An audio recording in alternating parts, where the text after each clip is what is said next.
மௌலிவாக்கம் கட்டட விபத்து நினைவு நாள் இன்று அனுசரிக்கப்பட்டது. இந்த நாளில் விபத்துக்குள்ளான கட்டடத்தின் அருகே உள்ள மற்றொரு கட்டடத்தை இடிக்கும் பணிகளும் தொடங்கியிருக்கின்றன.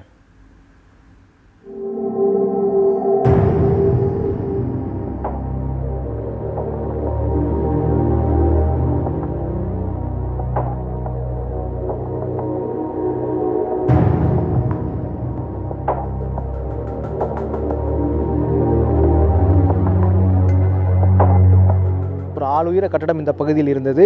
அது இடிந்து விழுந்ததில் 61 உயிர்கள் பலியாகின. இதில் நூற்றுக்கணக்கானோர் காயமடைந்தார்கள்.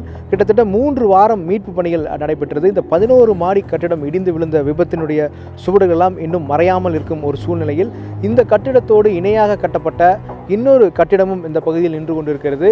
இந்த கட்டிடமும் பலவீனமாக இருப்பதாக ஏற்கனவே காஞ்சிபுரம் மாவட்ட ஆட்சியரகம் அறிவித்து அருகிலுள்ளவர்களெல்லாம் வெளியேற்றிருக்கிறார்கள்.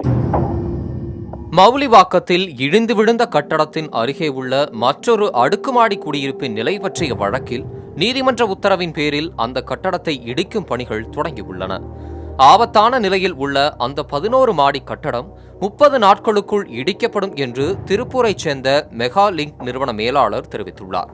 தாம்பரத்தில் செய்தியாளர்களிடம் பேசிய அந்நிறுவனத்தின் மேலாளர் பொன்லிங்கம் அதிநவீன தொழில்நுட்பத்தை பயன்படுத்தி கட்டடம் இடிக்கப்படும் என்று தெரிவித்துள்ளார். சென்னை மௌலிவாக்கம் பில்டிங் டெமாலிஷனுடைய கான்ட்ராக்டை சிஎம்டி எங்களுக்கு கொடுத்துருக்காங்க. டெண்டர் மூலிமா எடுத்தோம். அந்த வேலை இப்போ இனிமேல் ஸ்டார்ட் பண்ண போகிறோம். ஸ்டார்ட் பண்ணால் அந்த பில்டிங்கை தயாராக இருக்கும். ஒரு 30 to 40 நாள் டைம் ஆகும். அதுக்கப்புறம் ஒரு நாள் தேதி குறித்து அந்த அன்றைக்கி டெமாலிஷன் செய்திருவோம். பிளாஸ்டிங்கில் செய்வோம். அது ஒரு 10 செகண்டில் அந்த பில்டிங் டெமாலிஷன் முடிஞ்சிடும்.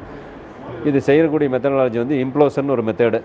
ஒரு வெடிமருந்துகள் யூஸ் படுத்தி பில்டிங் உள்ளே இருக்கக்கூடிய ஸ்ட்ரக்சரை பூரா முதல்ல காலி பண்ணிடுவோம். ஆட்டோமேட்டிக்காக அந்த ஸ்ட்ரக்சர் கீழே வந்துடும். அது எப்படி வரும்னா, ஒரு பலூனில் இல்லை ஃபுட்பாலில் இருக்கக்கூடிய காற்றை வெளியெடுத்தோன்னா அந்த பில்டிங்கை பலூனு மொத்தமாக சுருங்கி அப்படி அந்த இடத்துல வந்துடுமா. அந்த முறையில் இதை செய்ய போகிறோம்.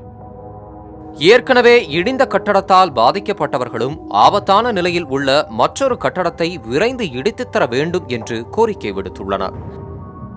சிந்தி தான் நாங்கள் இந்த வீட்டை நாங்கள் வாங்கினது. இப்போ டேமேஜ் ஆகிருக்கிற நேரத்தில் ஒரு நாளில் நாங்கள் செத்துக்கிட்டு தான் இருக்கிறோமே தவிர நாங்கள் எங்களால் வாழறதுக்கு முடியல.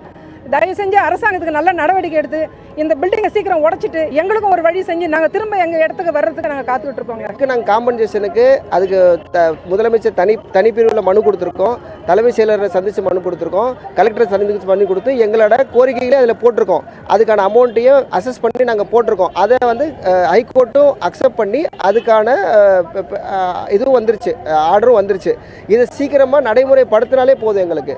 இது பில்டரும் அது சம்மந்தப்பட்டதுனால அவர்கிட்ட இருந்தும் அந்த காம்பன்சேஷனை வாங்கி எங்களுக்கு கொடுத்து இந்த நிலத்தையும் அந்த பில்டிங் இருக்கிற நிலத்தையும் வித்துட்டு அதோட எங்களுக்கும் காம்பன்சேஷன் கொடுக்கலாம். தமிழக முதலமைச்சர் பண்ணாங்கன்னா ரொம்ப நல்லதாக இருக்கும்.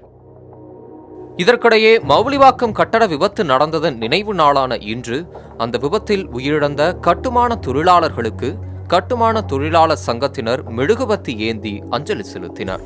புதிய தலைமுறைக்காக செய்தியாளர் மகாலிங்கம் பொன்னுசாமி மற்றும் சங்கர்.